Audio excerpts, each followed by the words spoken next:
তো আজকে একটা ভিন্ন ধরনের রেসিপি তোমাদের কাছে হাজির করব। আর এটা হবে মুগ ডালের কচুরি, যেটা খেতে হয় অসম্ভব।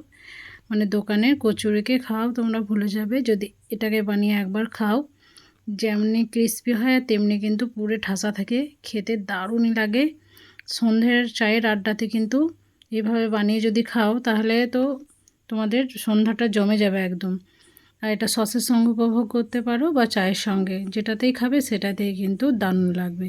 তো চলো রেসিপিটা বানানোর জন্য প্রথমে নিয়ে নিতে হবে মুগ ডাল। এই ডালটাকে আমি প্রায় 2 ঘন্টা ভিজিয়ে রেখেছিলাম আর এটা নরম হয়ে গেছে। তো দেখো একদম পারফেক্টভাবে নরম হয়েছে। এটাকে একটু গ্রাইন্ড করে নিতে হবে, তার জন্য আমি একটা মিক্সিং গ্রাইন্ডার নিয়ে নিয়েছি। তো বন্ধুরা সমস্ত ডালটাকে কিন্তু এর মধ্যে নিয়ে নিতে হবে। তো জল ছড়িয়ে নিয়ে নিচ্ছি।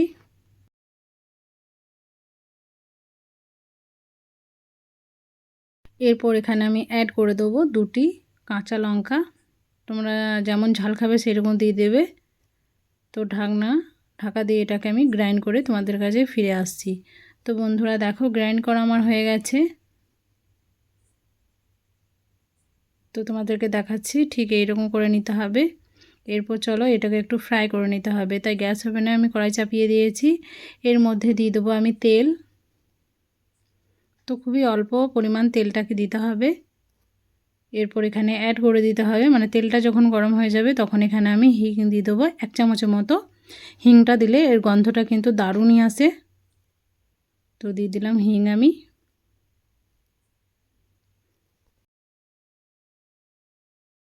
এরপর ভালোভাবে এটাকে গরম করে নিতে হবে তেলের সাথে।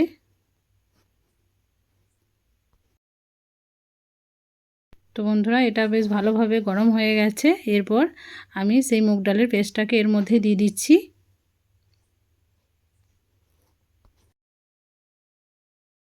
তো খুব সুন্দরভাবে সবটুকু আমি দিয়ে দিয়েছি। এরপর এখানে অ্যাড করে দিতে হবে স্বাদ মতো লবণ। তো লবণ দিয়ে দিয়েছি। এরপর আবারও ভালোভাবে মিক্স করে নিতে হবে।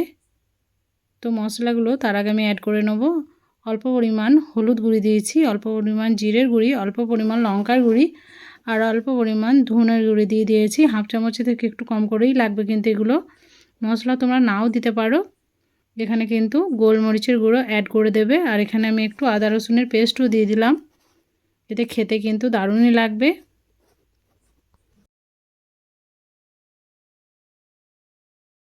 এরপর দেখো খুব সুন্দরভাবে সমস্ত উপকরণকে ভালোভাবে মিক্স করে নিতে হবে, মানে রান্না করে নিতে হবে একটু।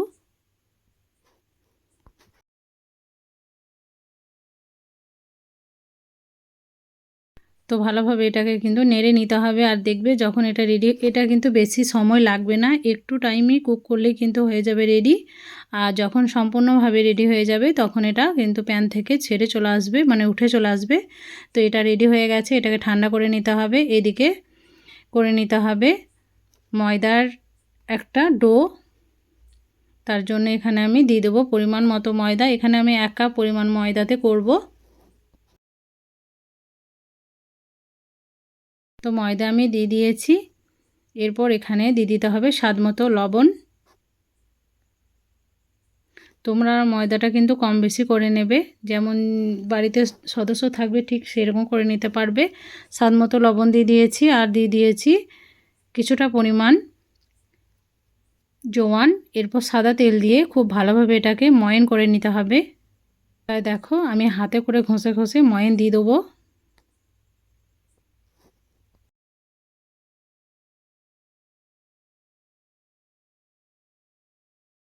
তো বেশ ভালোভাবে কিন্তু ময়ান দেওয়া হয়ে গেছে। এরপর তোমাদেরকে দেখায়, দেখো হাতে মুঠো করলেই কিন্তু মুঠো হয়ে যাবে, তখনই বুঝে নিতে হবে পারফেক্টভাবে ময়ান দেওয়া হয়ে গেছে। এরপর অল্প অল্প জল দিয়ে একটা সফট ডো তৈরি করে নিতে হবে। বন্ধুরা দেখো ডোটা কিন্তু আমি রেডি করে নিয়েছি। আর তোমাদেরকে দেখাই ডোটা ঠিক এইরকম হবে, না শক্ত না নরম, মিডিয়াম।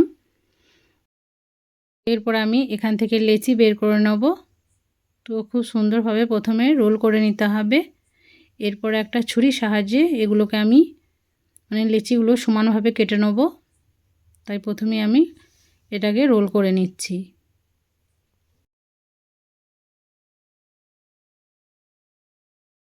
বন্ধুরা দেখো আমি ছুরির সাহায্যে ঠিক একইভাবে কেটে নিচ্ছি। এতে কিন্তু সবগুলোই একরকম হবে। তো একটা লিচিকে আমি নিয়ে নিলাম, এরপর হাতে করে গোল করে দেবো এটাকে।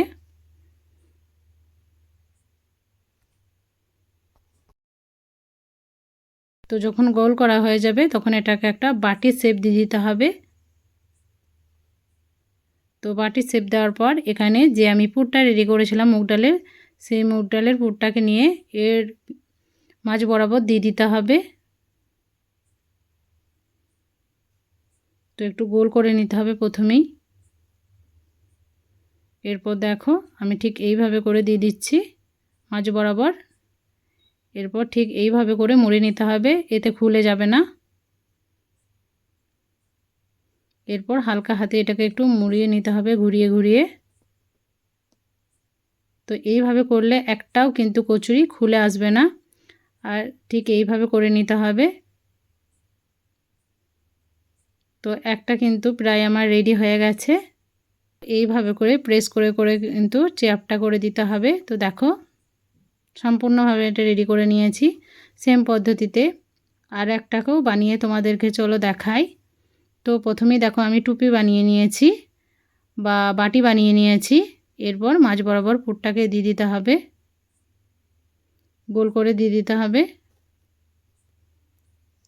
তো সেম পদ্ধতিতে দিয়ে আবারও মুড়ে নেব। তো এইভাবে করে মুড়ে নিতে হবে। তো একটু ঘুরিয়ে নিতে হবে যাতে খুলে না যায়।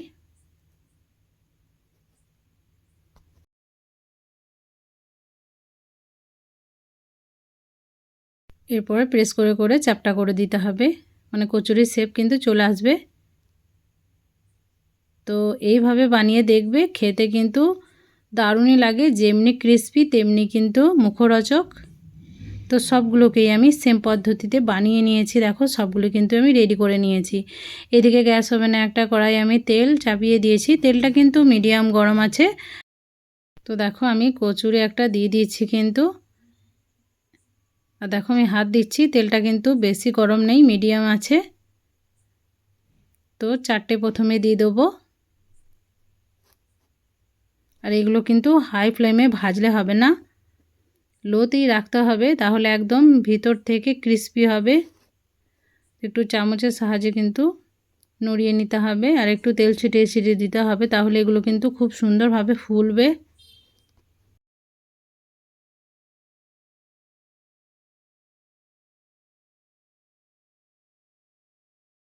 তো এক সাইড যখন হয়ে যাবে তখন হালকা হাতে এগুলোকে কিন্তু উল্টে নিতে হবে।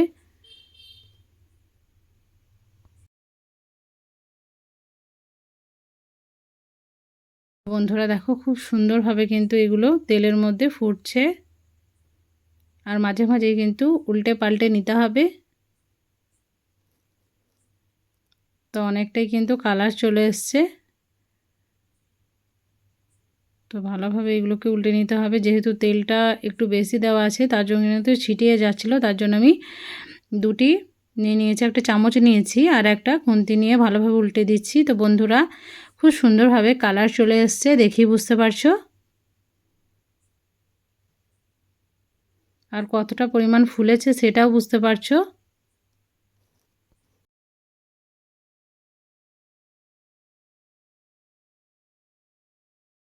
তো এরপর এগুলোকে আমি তুলে নেব একটা প্লেটের মধ্যে তেল ঝরিয়ে।